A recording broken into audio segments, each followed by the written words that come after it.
Hello everyone. I hope you're having a wonderful day.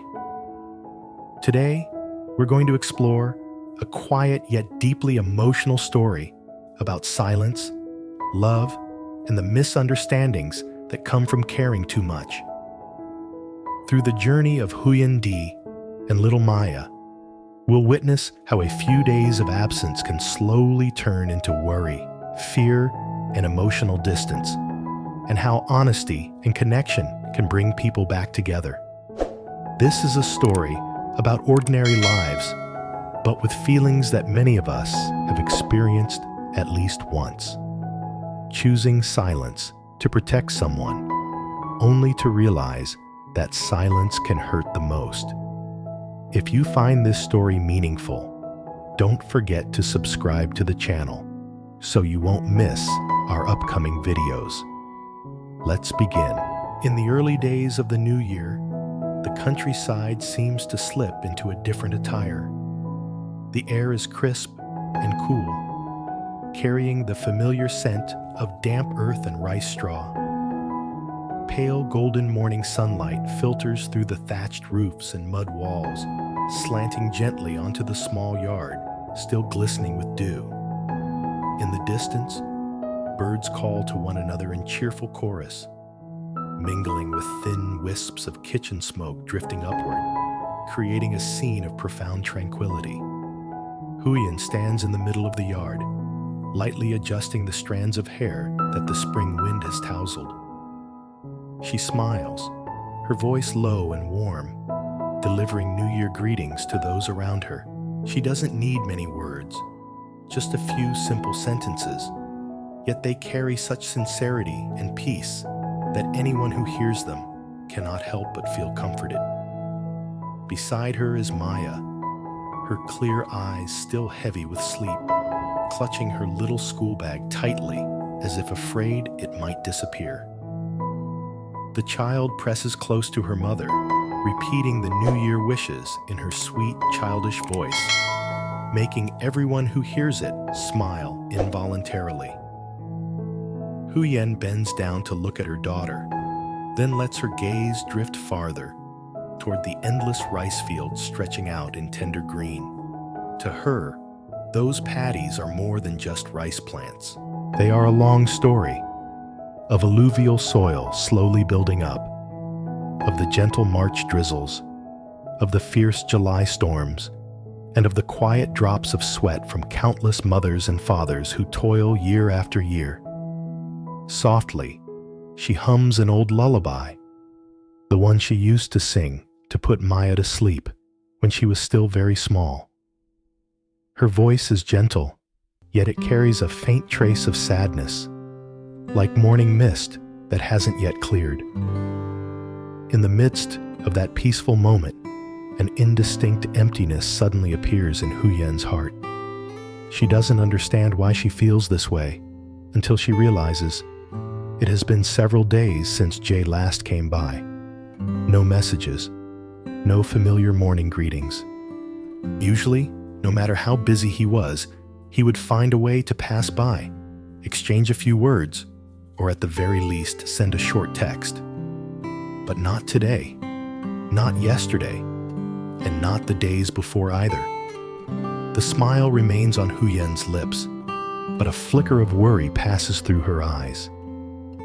She tells herself he must be busy, or perhaps something unexpected came up. Adults all have times like that. She doesn't want to overthink it, especially not during these first days of the year.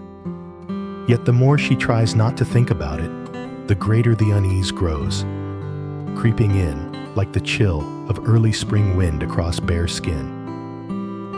Huyen takes Maya to school as usual. The familiar village path is covered today with a thin layer of mud from last night's drizzle. Fine spring rain falls lightly, pattering on her conical hat.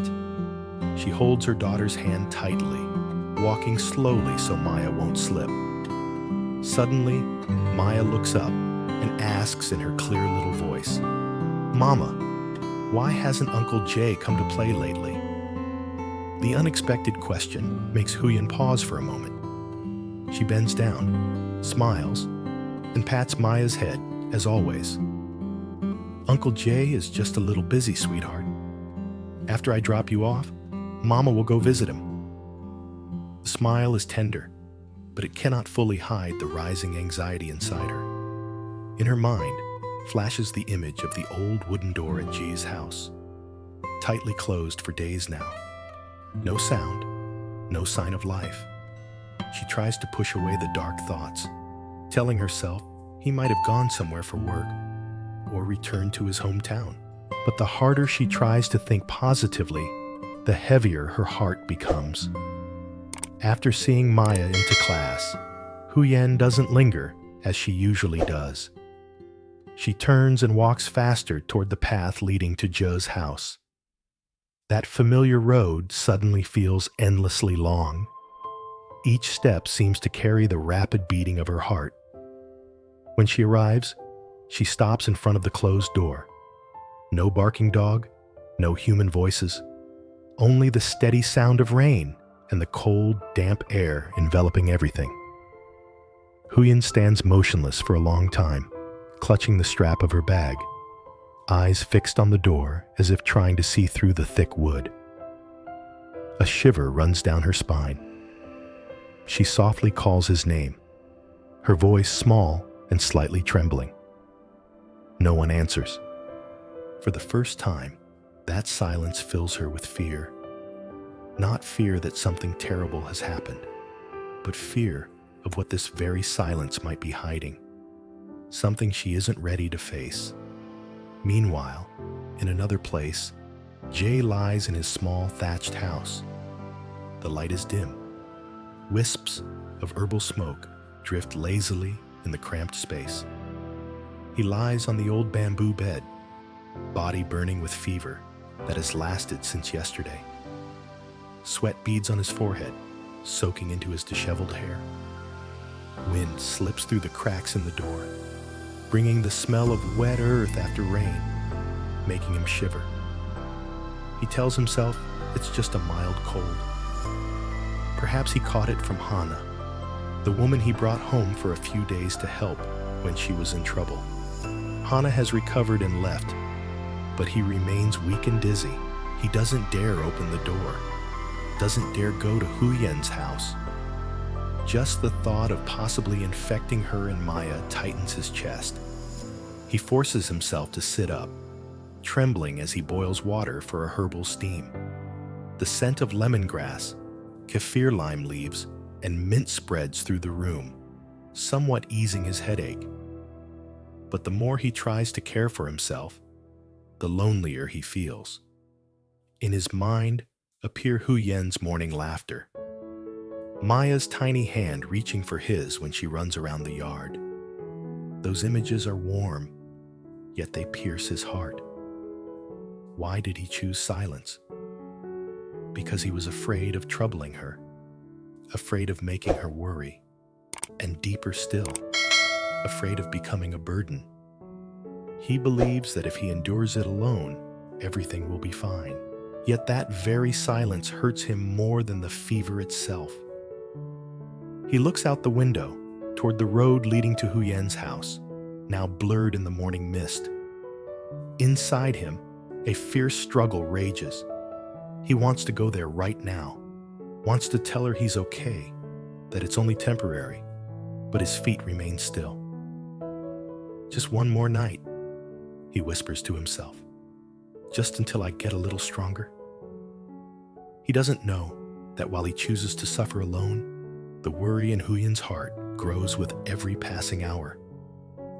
And the quiet sacrifice he thought was right is unintentionally creating a small crack, enough to cause both of them pain, even though neither wants to hurt the other. The story follows Huyen, a rural mother who grows increasingly Trong câu uneasy chuyện cảm during động the này, new year. Huyền đoàn tụ với When đệ Dee, sau nhiều a tháng man xa cách. close to her Mối and dây her liên kết của daughter, họ được suddenly củng cố disappears bởi sự without vắng mặt và explanation. tình yêu bền vững. As Cùng nhau, Huyen's họ tập worry trung chăm sóc deepens, cô gái Maya, Dee is xây quietly dựng một battling mái ấm illness an alone, toàn và tràn đầy yêu thương. choosing silence Đồng because he thời fears hỗ trợ becoming a Tử burden Vi một cô and gái trẻ infecting đang đối them. mặt với khó khăn. What he believes is an Những khoảnh khắc act gia of đình chuẩn protection bị bữa ăn, slowly turns dựng into lên một cấu trúc emotional cho Maya distance and pain. và chia sẻ tiếng When the cười, two finally confront each phản other, ánh tình the yêu sâu truth sắc behind và the sự quan tâm silence lẫn is nhau trong gia revealed, đình. Tuy and their nhiên, misunderstandings sự bình yên của begin to họ gián đoạn dissolve. khi những kẻ xâm Through nhập xuất honest hiện, conversation, tìm kiếm tử vi anger và gives làm nổi way bật to sự mong empathy manh và and những nguy hiểm connection. mà họ phải The đối mặt. story Những căng thẳng concludes và bất with định, warmth Huyền và and Đệ lên kế hoạch cho một reconciliation, tương lai an toàn hơn, quyết reminding định trở us về that miền Bắc để gần silence gũi hơn với is gia not đình và mang lại sự always an ổn định cho expression of Maya. love, Qua những thử and that thách, true mối đe dọa care và những often lies in sharing kết nối chân thành, vulnerability, câu chuyện ca ngợi allowing sức mạnh tình others to yêu, stand gia đình beside và sự us kiên cường trong rather công than việc, shutting them tạo out. dựng hy vọng và an toàn.